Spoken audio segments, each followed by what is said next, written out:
Ay, magandang gabi mga boss, mga kamping. Magbigay lang tayo reaction dito sa kay Sara, tsaka dito kay Pulong, no?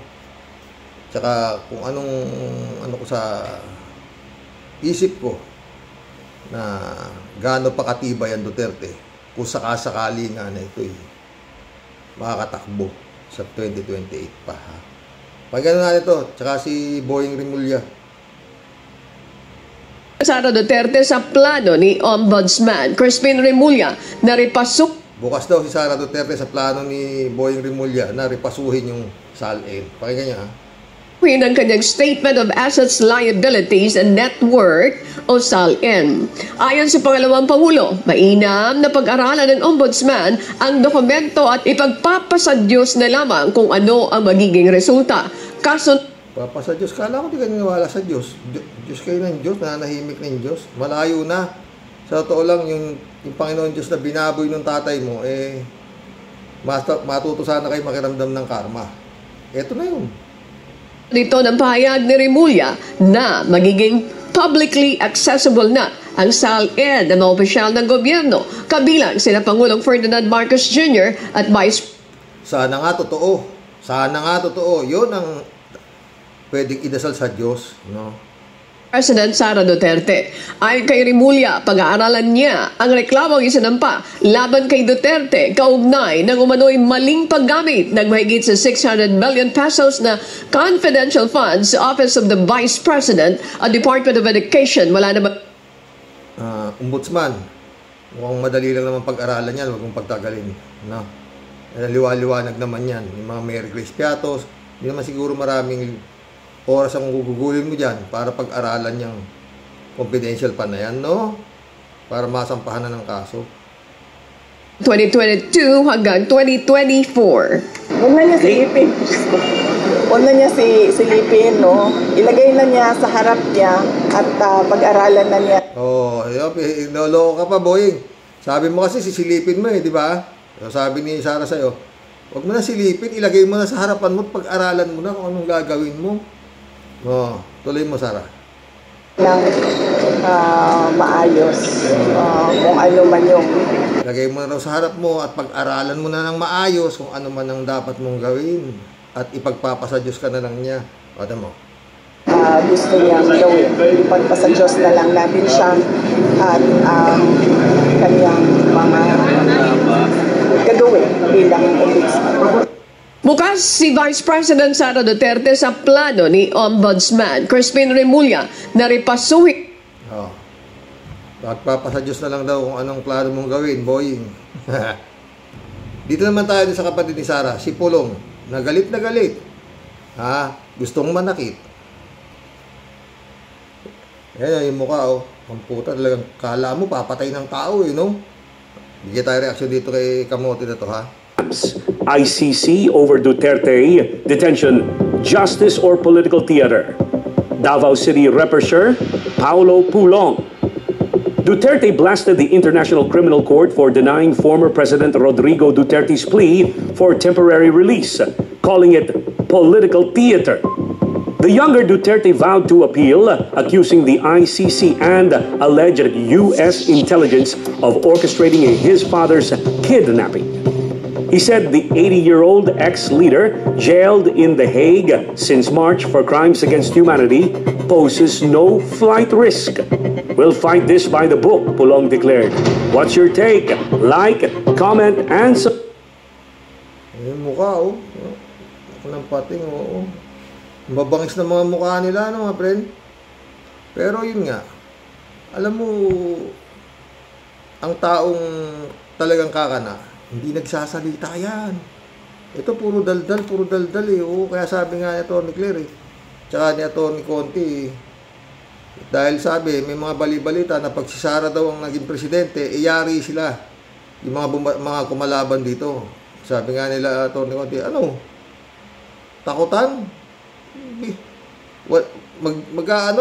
Pagugurgur nyo kami. Mga ganun ang salita nila, di ba?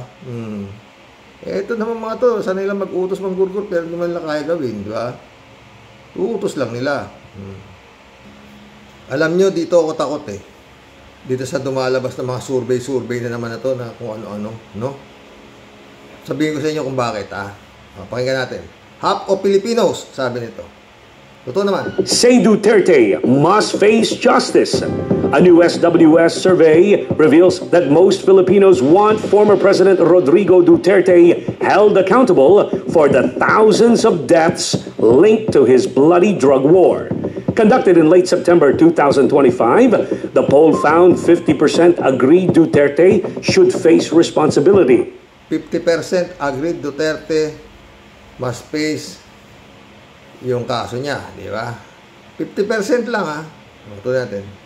While only 32% disagreed.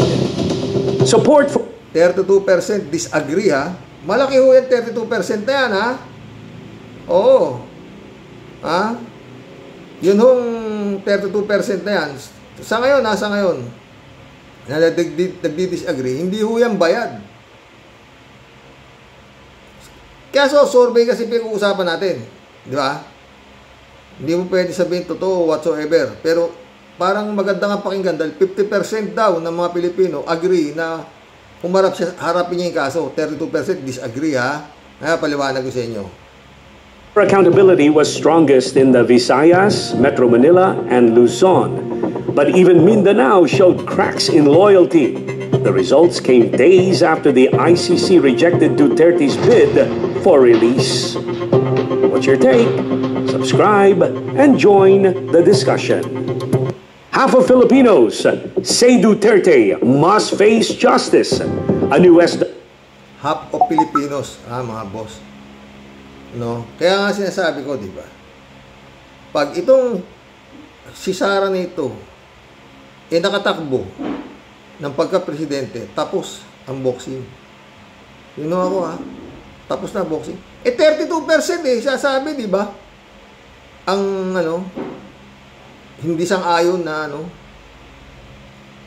na harapin ni Duterte ang kasong crimes against humanity na libo-libo na matay. Ganun po hanggang ngayon, ganun karami ang tanga. Parang yun sinasabi yung survey na yan Parang yun sinasabi niya survey na yan. 50% o Pilipino, 32%. Tapos meron pang undecided pa iba dun kaya hindi naging 50-50. So halos 50-50 na rin ang pag-uusapan mo. Kalahati payag na harapin niya yung kaso, kalahati hindi. Ang kaso ay crimes against humanity. Libo-libong Pilipino ang ipinapatay nitong si Duterte. Di ba?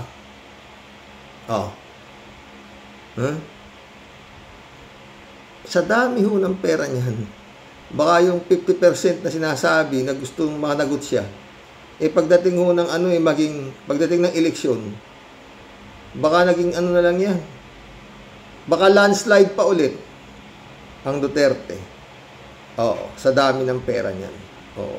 Tsaka yun nga, hindi natin alam. Itong makinang bibilang na naman yan. Kung paano na naman magkakarinti ka na naman. Sabi nga nito siya, yung tuwang vice mayor sa Bella rito, kalimutan ko yun ang galing. Yung IT expert, na kayang dayain yung makina na yan. Pero nanalo yun. Vice Mayor yata na Reyna Mercedes. Nakalimutan ko. Pero magaling, gusto niya kadibatihin to si si Mata, si Garcia. Paliliwanag ko sa iyo kung paano dadayain niya. Ganyan ito, di ba?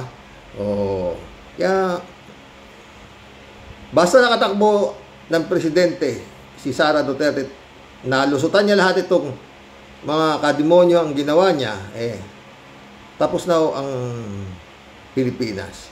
Yan. Sabi nga ni Caldero, ba't huwag nyo na kasi kasuhan, talunin nyo na lang sa eleksyon. May laman yun. Italunin nyo na lang siya sa eleksyon. Di ba? Yan, nakaibong-bong ang bola mga friends, sa totoo lang. Nakaibong-bong ang bola. Sa dami ng ginagawa nitong kahayupan sa kanya, itong pamilya na to, Yun doon ako sumaan sa survey. Yun yung budget daw. Nakapasa. 4 lang ang kumontra sa mga kongresista.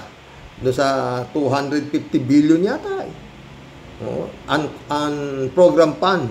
Oh, apat lang kumontra sa mga boto. Kaya pumasa na ho sa Kongreso. Check na pasado na sa Senado. Di ba? Parang ako tingin ko, itong gobyerno na to, malaking sindikato eh. Oo. Tapos yung mga flood, investigasyon, puro investigasyon, walang nangyayari, no? Asa na yung investigasyon doon sa Sabungero? Natabunan na ng flood control yung... Ay, nako. Hanggang ngayon, wala pa yatang napipili si Boying Rimulya na papalit sa kanya sa DOJ. Hindi si Marcos na namimili eh. Si Boying na yata eh. Wala ka patay ko. Ewan. Kung paano itong na to.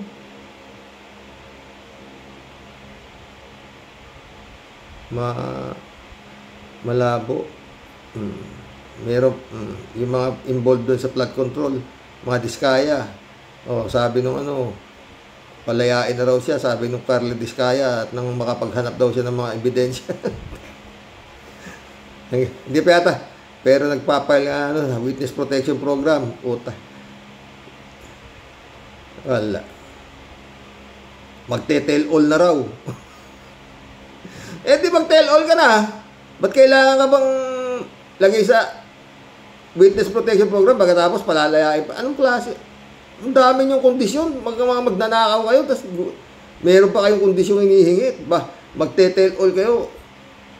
Ewan ko paniniwalaan niyo yan? Kung ano sasabihin yan? Tell all ka, hindi yung gaya nila Mutabato sa kanila Las Cañas. Talagang tell all.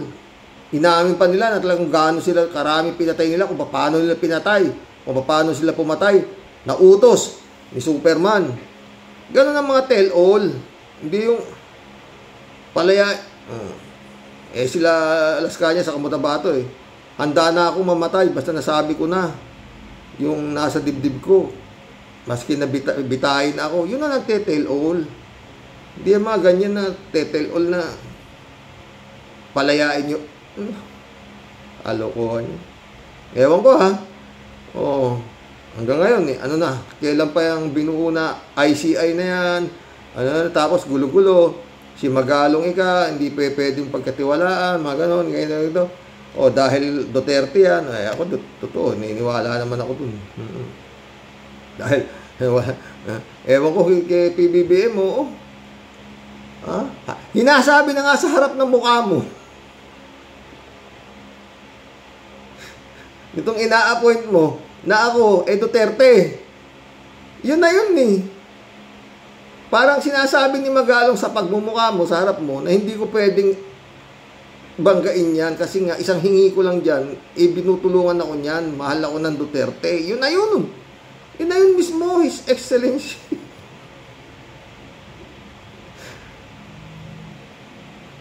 Yun na mismo yun, di ba mga friend?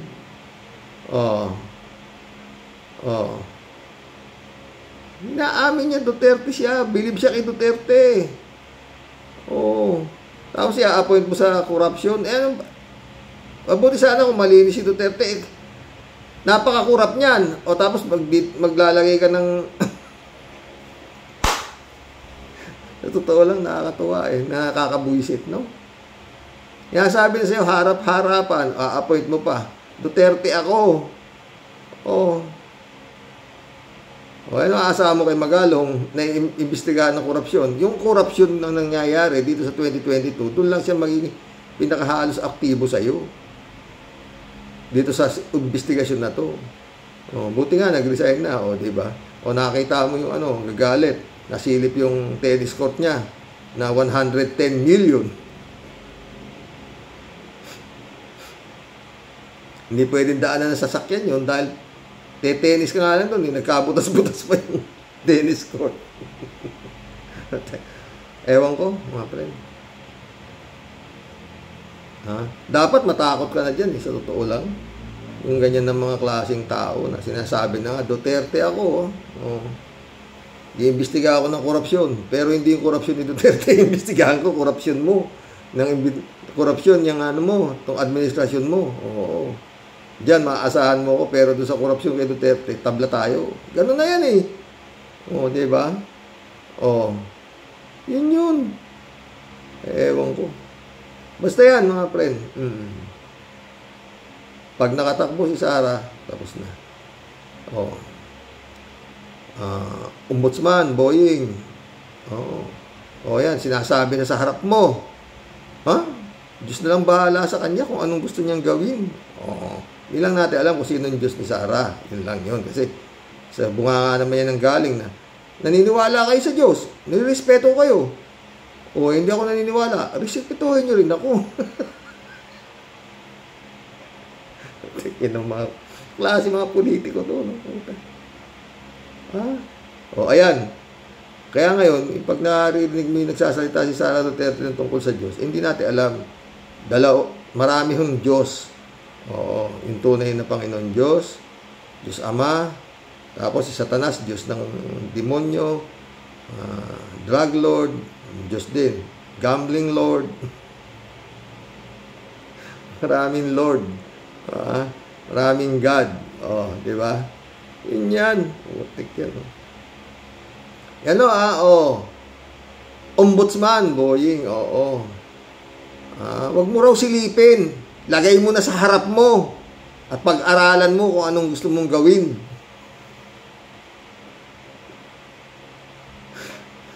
Tapang talaga ng darling ni Kalat niyo.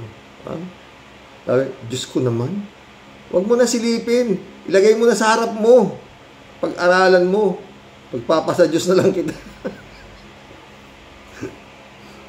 Mantakin niyo yung mga boss. Oo. Sa dami ng korupsyon na nangyari sa administrasyon, ito si Digong, daming namatay. Mga ginawa niya, minura yung Diyos, minura yung ano, pero half of Filipinos lang ang gustong siyang humarap sa kaso niya sa crimes against humanity. Yung kalahati, ipabor pa rin sa kanya, ibig sabihin. Di ba? Ganun lang kasimple. Ganun lang kasimple. At yung kalahati na yun ang tinatawag nating parang kulto ng mga Duterte. So, kung makatakbo si Sara Sayad sa 2028, meron na siyang siguradong 32% neto. At itong 50% na sinasabing pabor na panagutin si Digong, hindi pa ho yan siguradong boboto doon sa makakalaban ni Sara. Especially kung pagdating ng eleksyon, buti kung 1-on-1, paano kung naging 3, 4? Meron na naman tayong mga mature candidate na tatakbuhin. Todas na ang Pilipinas. Mag-collab na ho tayo, mga boss. Yun po ang basa ko, ha? Yun po ang basa ko. 50% ayaw, gustong panagutin si Duterte. Pero yung 50%, 32%, yung meron pang iba na nag-iisip pa raw na kung maaawa o whatsoever. Wala pa sa gustong pag-iisip yung 18%. Undecided, kumbaga, 18%. Di ba? Pero yung 32%, solid na yun. Boto na ho yun.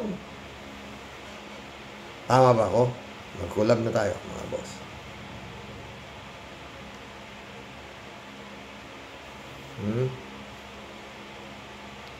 Librado Ludovico, shout out. Good morning, Carlos. Ito, Warriors watching from Alberta. Canmore, Alberta. God bless. Stay safe and healthy. Back to the Edmonton. See you all, Warriors. Joselito Mabait, shout out. Jopilm, shout out. Bilib ako sa tapang ni Senadora Laila de Lima, pero sa pagkakataong ito ay masyado siyang naging mabait. Dapat pinakitaan niya ito ng pangil dahil sobra-sobra ang pambababoy na ginawa ng mga Duterte sa ating saligang batas at sa ating mahal na inang bayan. Kung matuloy man ang isang madugong revolusyon, dapat natin sunugin ng buhay ang gaya ng mga Duterte at lahat ng mga nakinabang rito. Sang-ayon ako sa iyo dyan, pero mukhang malabo yan, Joe Films. Eto nga, hanggang ngayon, wala pa yatang nasasampahan na kaso itong katakot-takot na sa ngayon ng gobyerno na ito. May ICI, may Ombudsman, may DOJ, may Sandigang Bayan, may NBI, may CIDG, may ang dami, ng puta ragis, wala pang nakakasuhan. At hanggang ngayon, awa ng Diyos, awa ng demonyo kay Bantag, hindi pa siya nahuhuli.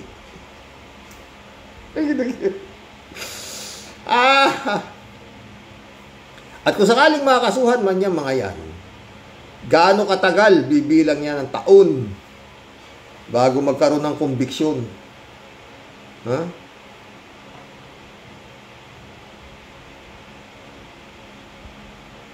Ay, batas. Yun nga ang kaso ang sinampa ng asawa ko sa kanyang kapatid eh. Sa maniwala kahit sa hindi, magli5 taon, napakasimpleng kaso. Property dispute. Napakasimple. May ari-arian ba yung magulang? Meron. May nanunuwa pang mga kapatid? Meron. Meron bang inaargabyadong kapatid? Meron. As simple as that. Inabot ho ng kulang-kulang 5 taon. Puspon dito, puspon doon. Hanggang ngayon, magdidesisyon na lang yung kagalang-galang na judge. Wala pa din.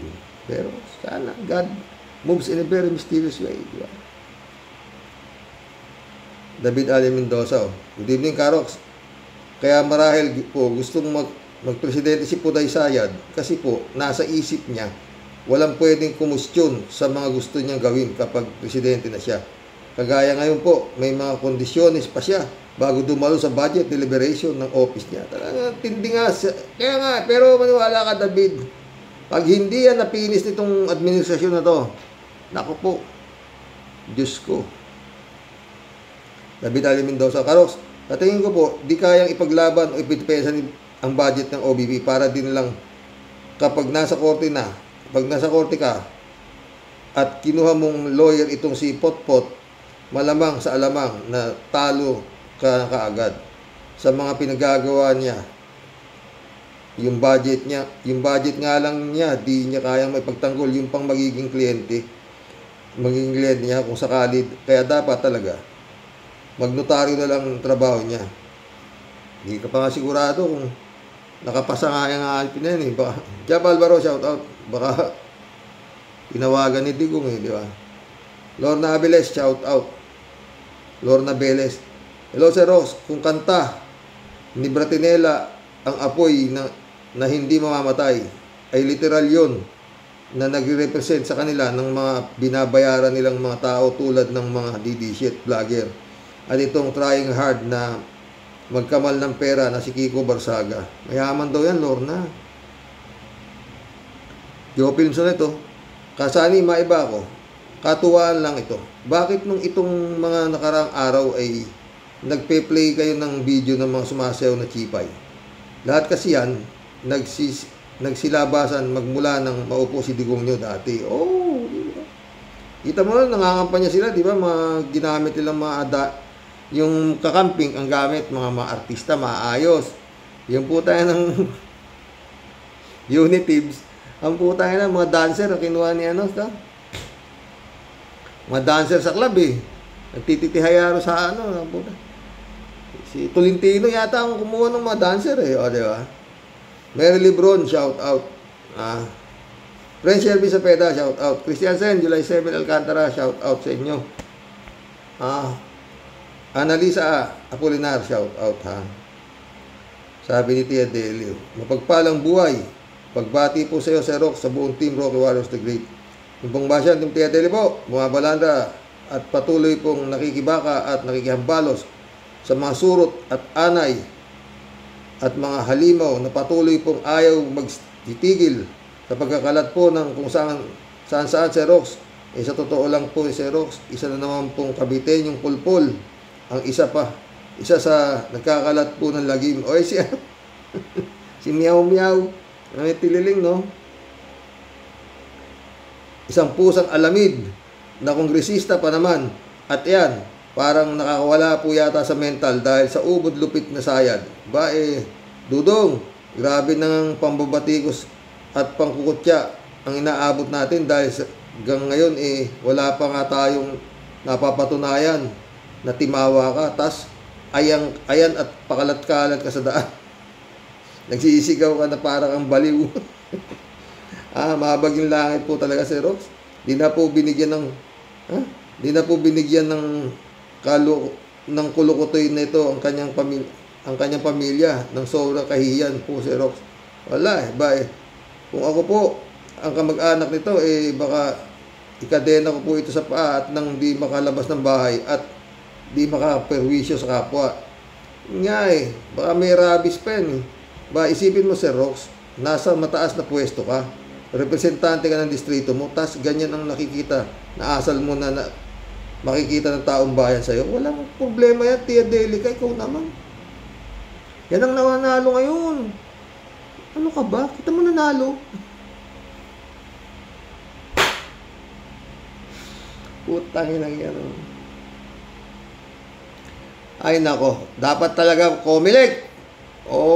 Baguhin nyo na yung bago nyo patakbuhin ng isang nagpasabing pagpa-public servant, salain yung mabuti pati mentalidad. Para hindi nagkakaroon ng tanga na nga yung butante. Kukuha pa kayo ng mga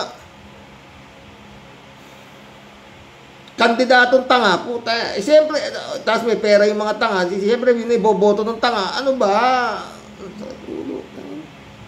Tapos sa Comelec dapat baguhin nyo na yung knows how to read and write and Filipino citizen. Putang ina, senador, pangalawang pangulo, maski na lang, basta marunong bumasa, sumulat, Filipino citizen, pwede tumakbo. Tanginang kondisyon yan. Samantalang mag-apply ka ng messenger, kailangan at least college level. Tangina, anong klase?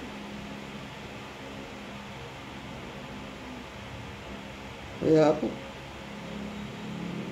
ewan ko, wala talagang pag-asa no?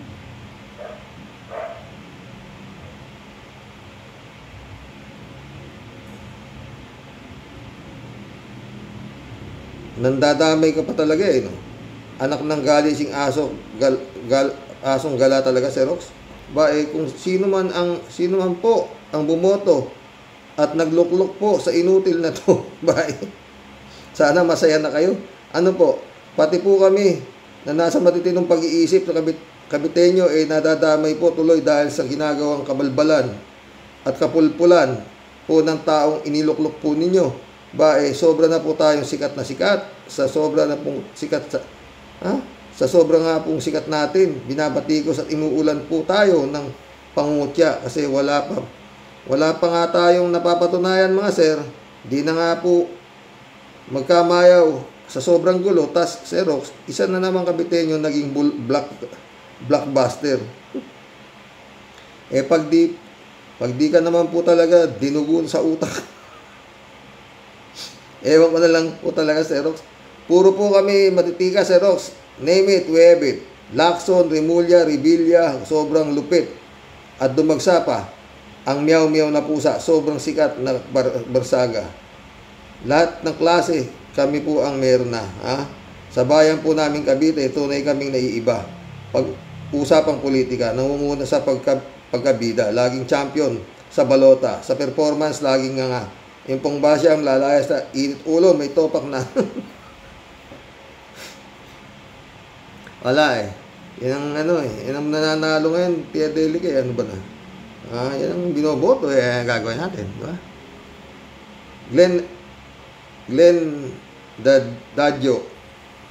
Adjo ba to? Glenn Adjo, shout out. Yan ang amin ni Digong nyo. Yan ang amin ni Digong nyo. Madugo, muntik nang namatay si Senator de Lima. God is good. She was protected by God from evil doers nang gusto siyang patayin sa kulungan. Totoo yun.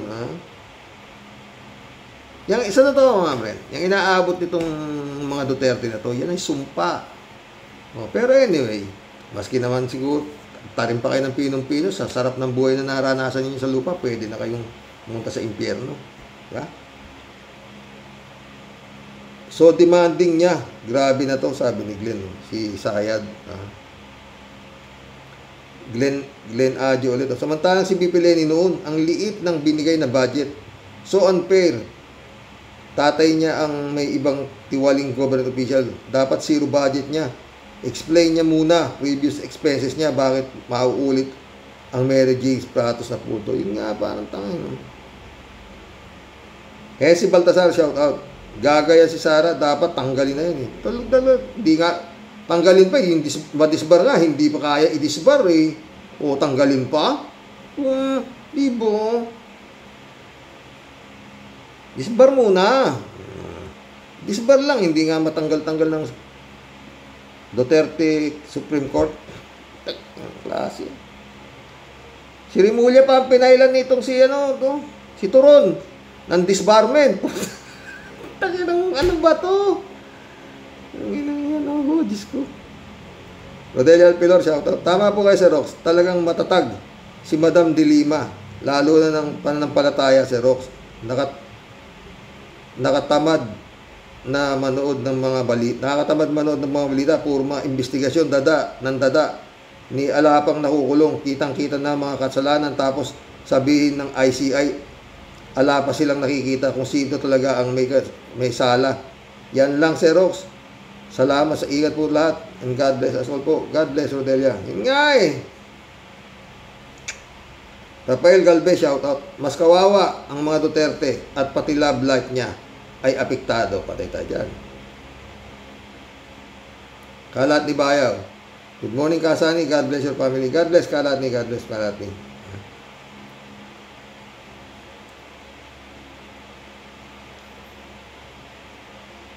Jupista Bunaaw. Good morning po, kuya. Samahan po sa buhay at sa mga ka-warriors. Kuya, natawa naman ako sa sinabi mo po, kuya, na baka saksakan ng dextro si Tanda. Lalong tatagal pa ang buhay ni Tanda. Hindi. Kung susundin niya yung payo ko na mag-hunger strike siya. O baka saksakan siya ng dextrose para hindi siya kumain. Bubuhay siya. Ba? Aba, ay napakaganda pala ng ginawa nilang aksyon. Na kung anong pinaggagawang kaewanan ni Inday Lustay, mas nakabuti pa po pala sa mga biktima ng EJK. Oo, mas mabaliw eh. Kasi nga yung magkakapatid na yan, mga amo sila eh, utos eh. Ang tayo yung mga sinesweldo ang mga pulis, ginawa lang nila mga bodyguard nila. Di ba? Ito si Pulong, nanaksak doon. Ano yung nangyari sa kaso? Yung mga bodyguard niya, may na-perwisyo ba na pinanood lang siya. Inuuntog niya nakabaga, mga pulis yun, wala. Wala. Untouchable talaga eh. Pero, God moves in a very mysterious way, Yan si Bato, yan si Bongo. Di ba? Malapit na silang ma-warrant of arrest ng International Criminal Court. Pero dito sa Pilipinas, wala pang kaso. Bakit? Como Duterte sila, may immunity from suit ba? Tag-inag yan. Ano ba Pilipinas? Pero kung ako kay Bato, makikiusap na ako, kasuhan mo na ako rito, dito na ako makulong. Dahil pag ikaw, problema, paano, no? Paano itong aarestuhin to? Mabuti kung nandiyan si General Torres, sanay nang umaresto ng mga Digong's followers. Sa Digong nga, inaresto eh. Etong Nartates, paano to? Nasubukan na ba to? Bata yata ni Amy to.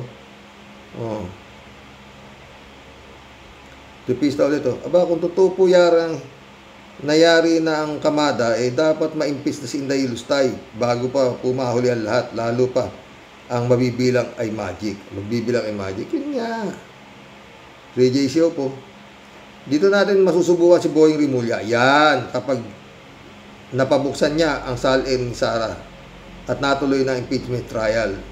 Saludo ko kay Remulla. At forgive ko na ang mga ginawa niya kay Atty. Lenny noon.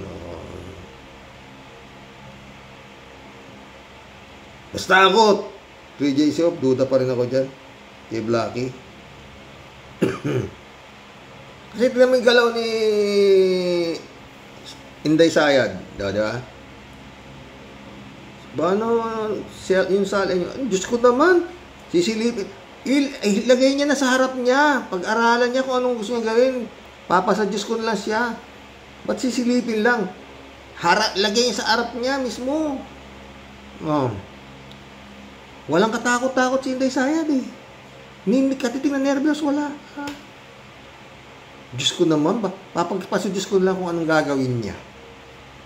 Pero kung ako presidente, hindi ko yan gagawing ombudsman. Putang ina. Parang teleserye ito eh. Na puro walang diin. Oo. Asa yung sabungero, asa na yung kay Kapersi Lapid, asa na yung EGK killing, asa na yung wala eh. Wala. Puro press release. Diba? Patutsipista. Ay kuya, ang missing sabungero natabunan ng flood control. Sana naman ang flood control ay di naman matabunan ng Niloko Barsaga, Kiko Barsaga. Sabi na nga ni Vico Soto, mag-ingat kayo sa mga napapakinggan natin at napapanood na baka tayo ay madistract para mawala na ang mga anomalya sa gobyerno. Totoo.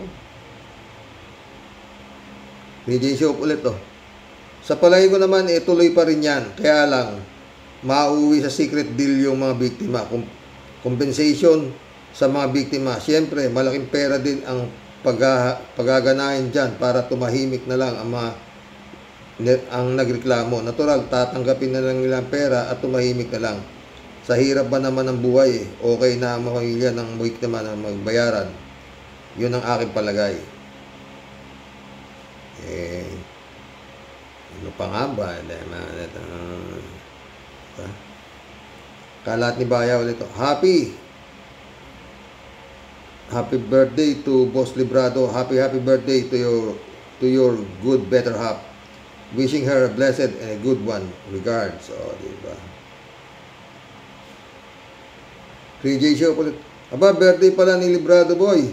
Happy birthday. Paburger ka naman dyan. Ay, happy birthday. Librado de Vico. Shout out Michelle Edwin Mike. Shout out my friend. Thank you ulit ha. Kipista Bunao ulit to. Ay, happy birthday po sa loving wife mo po. Hindi kalat ni kay Librado. Opo, kuya, bagay po sa inyo yung bago pong tsura kamukha mo po si Andres Bonifacio, lalo na pag may kinagagalitan ka na iba mong mga topic. Peace po tayo, kuya. Yun nga eh. Sumagot si kalat niyo. Nax, magkamukha pala kayo ni paring Andres Bonifacio kasani. Itak na lang ang kulang at revolusyon na. Sulong mga kapatid. Nangangasar ka naman. Kasi pag hinati ko dito, nakakalbo na pala yung gitna eh. Dito ko naman. Hindi pala. Mary Grace Santos, shout out ha. Tama po. Napakatibay po ng loob ni Kong Dilima. Mali na ang akusasyon. Binaboy pa pagkatao niya at muntik pa siyang mamatay nung ma-hostage. Nasabi na nga ng maaring sinadya yun para talagang patayin siya. Kasi alam nang mag-absuelto sa korte ang mga kaso. Diyos ang nakakaalam kung paano niya na-survive. God bless, Karox. Yun nga eh, di ba? Mary Grace ulit, Sana po, ma-scrutinize yung 51 billion ni Pulong at pag need kasuhan, ay kasuhan na forthwith at huwag bigyan ng budget kung di kaya ipaliwanag kung saan ipupunta. Pera ng bayan yan, hindi pera niya. Thanks, Karox. Di ba? Wala pa eh. Kaya, ang daming, uuwasan na yung 51 billion. Kongreso! Yun nga yung si Alvarez, si Pantaleon Alvarez ba yun? Yung hindi pa iniimbestigahan yung bahay na sinasabi ng kanyang anak mismo na itong tatay niya ay nagnanakaw at nagpagawa naman siya sa tuktok ng bundok para doon sa kanyang chipay. Puta, wala investigasyon. Anong klaseng... Ay, naku. Kaya parang itong sindikato, itong Senado sa Kongreso, parang sindikato na hindi maintindihan. Utang na wala. Marilo Pabian, shout out. Good day po tayo sa mga ka-warriors. Yun na nga pong salip na ipakita ang humility nila sa pagiging public servant. Tila ba all the time feeling majesty sila. Kaya ayan, sila pa ang naging dahilan nang di mabigyan ng interim release tatay niya at tapyasan ng budget nila sa OBP. Wala yan. Wala sa kanila tapyas-tapyas na yun. Tsaka yung ginawa ng ICC, matalino yung ICC. Doon lang sila na ngayon napahiya. Oo. Kala nila kaya nila ganyan yung ICC. Pero maski na hindi sila gumanon, talagang hindi yan i-release. Kasi nga, crimes against humanity. Karat niyo. Chicks, thanks Kasani sa mga rumaratsad ng mga chicks. Appreciate it. Sexy, no? Nakikita ko lang yung tito, Naalala ko, diba? 3J Show po. Alam naman kasi nating lahat na si BP Sara ay gusto niya siya. Above all, di siya pwedeng magpakubaba.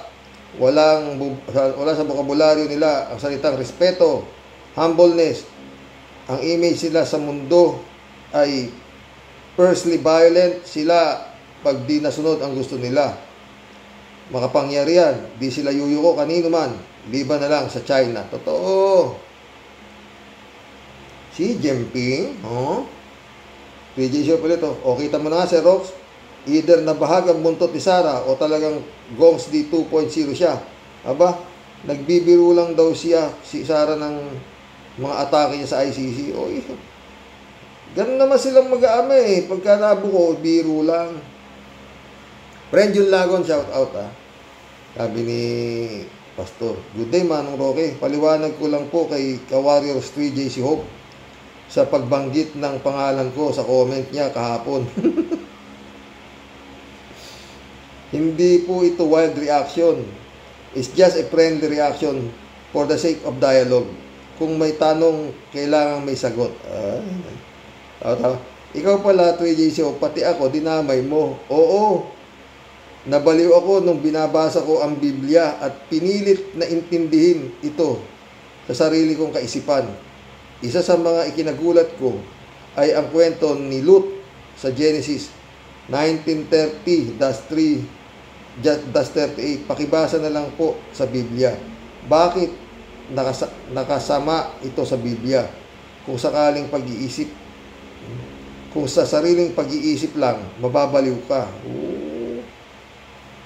Pero kung pinag-aralan mong mabuti ang mga nakasaad doon, kasama na ang historical background nung sumulat at sitwasyon nung panahong isinulat ang bawat aklat sa Biblia, naintindihan ko na kung bakit ganon ang pagkakasulat at bakit ito isinulat and eventually isinama sa Biblia.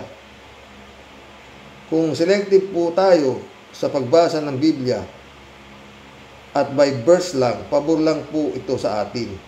Pero para pag binasa natin ang buong Biblia, kailangan natin ng gabay at handang kaisipan. Kaya po, yung isang nakadiskubre na isang sekta sa Pilipinas, akala niya siya yung binabanggit sa Ebanghelyo na Mesiyas mula sa kanluran, na kung saan ang palatandaan ay nakita ng mga pantas sa silangan. Hindi pala.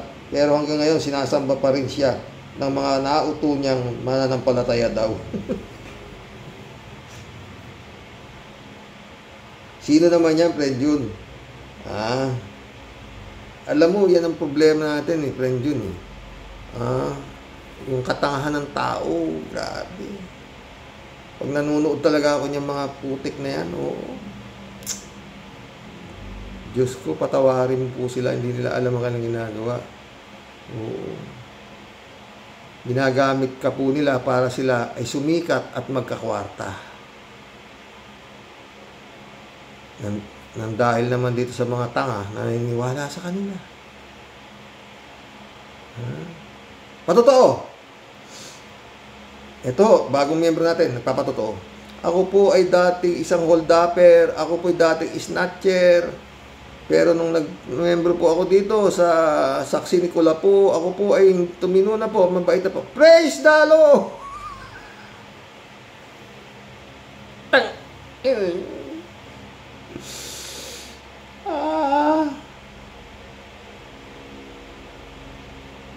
Panginoon, patawarin mo po sila talaga. Oo. Pero yun nga, sana ho, meron hong maimbento ng gamot ng tanga.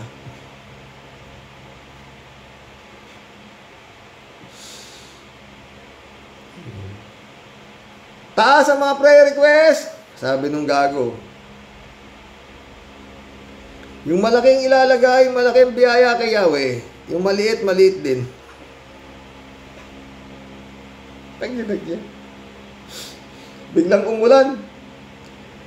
Yung mga nagpayong, walang biyaya kay Yahweh. Nagpakabasa yung mga gago. Tagyan. Napapamura ko eh. Totoo lang. Oo, napapamura ko. Oo. Sabi ko, putang ina, pininiwalaan itong demonyo na to. Busy. Ayun, yung gago. Appointed son daw siya. Rapist pala ang putang ina. Ano? Sige, bulog. Ay! Puta. Diyos ko. Ewan. 3J Show ulit, oh. Ay, salamat naman.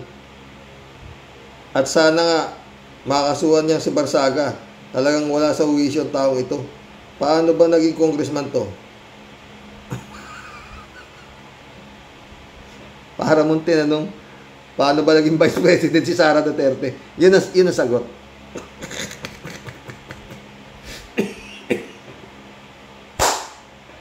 Ay, nako. Sana magdemanda ang mga taga-Forbes Park against Barsaga. Dapat talagang maturuan ng leksyon ito. 3J Show ulit ito. Mabalik tayo sa Rox, kay Harry Roque. Paano yan? Na-deny ang interim release request ni Gongs D. Eh, sabi ni Harry, sasama daw siya kay Gong D pag uwi ng Pinas. Kasi naman, itong si Sara Pulong, ngaw-ngaw ng ngaw against ICC. O, eh, ayan. Lalong di pinayagan si Gongs D na makalabas ng kulungan. Akala kasi nila Sara, Pilipinas ang ICC. Na kaya-kaya nilang mura-murahin, pasunurin sa gusto nila. Totoo, di ba? Ha? John Dimango, shout out my friend. Ha? Jeff Ramos na. Adoracion Timaranan. Friend Dolor Gracia. Friend Amy Bingson, shout out. Mission accomplished na po mga boss. Brother Elias Isyo, shout out. Ay nako. Ba't kaya walang maimbentong gamot sa tanga?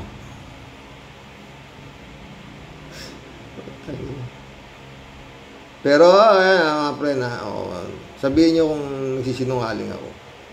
Pag yung Sara na yan nakatakbo sa 2028 ng Pangulo, panalo. Panalo. Yan, sa survey nitong mga surveyor na magagaling, 50% lang ang gustong more Filipinos want Duterte to face. Pero 32%, mantakin mo laki yung 32%, tangin lang yan. Kung one-on-one ang laban sa pagka-presidente, laking bagay na yun, 32%, solid yun. Ng mga tanga yun, naniniwala silang hindi dapat humarap si Duterte. Paano kung 3 o 4 na gagong kandidato pagka-presidente? Di shoot na, di ba? Magandang gabi po mga boss. God bless. Good night.